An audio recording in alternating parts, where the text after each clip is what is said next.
Hey, it's video 3. How exciting.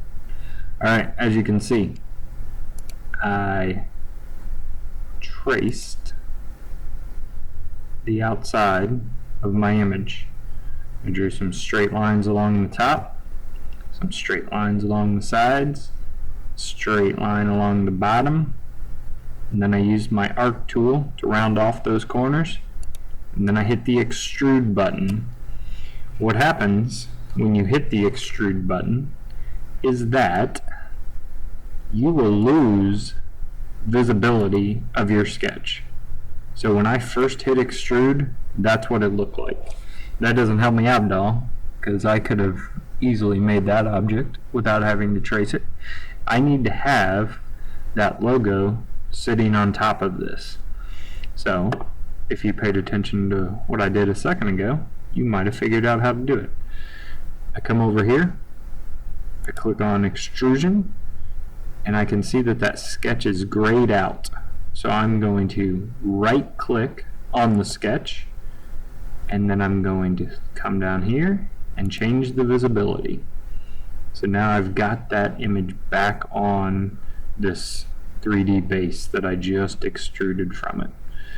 An important thing to note is that you need to, when you do your extrusion, you need to make sure, that you extrude it in direction 2. So let me go back to the extrusion. You can see if I made it go up, it would hide that image. So I changed it to direction 2, which made it go backwards. Thus, the image is on top instead of being buried underneath it. So those are two very important things. If you're going to build some sort of base, or if you want to be able to see this image, you need to make that first extrusion go backwards and then turn the visibility back on. So next up, you're going to start tracing whatever you want. In this case, I've got some save files here on the desktop that I can show you. I traced using the line tool. I'll spin it around here so you can see it. I used the line tool, and I used, let's get back into sketch mode. I'll show you how to do that. You double click on sketch, whatever sketch you want to open up, and that will take you back into sketch mode. So sketch 2 is that whole like batter baseball thing right there in the middle. If I double click on that, it will take me back into that sketch. So I drew all of this right here using the line tool and using the arc tool. What I want to do in order to extrude it is make sure, one, all of my lines are connected.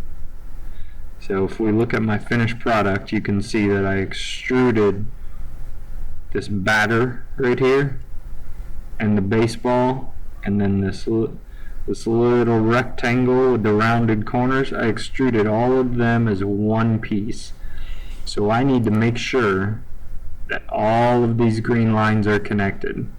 Spoiler, some of them weren't. So I'm going to show you how to troubleshoot that, and I'm also going to show you how to trim some lines in the next video.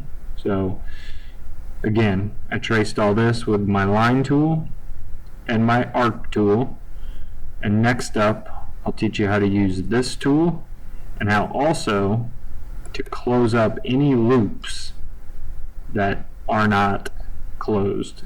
Because if there's an open loop, if there's a spot where the lines do not touch, it will not allow you to extrude it. So I will show you, for example. If I click on this extrude button, boom, that happens. Not good. I gotta go in there and I gotta clean up some of those lines, some of those connections between all those lines that I traced, which can get pretty frustrating, but we're going to get it done.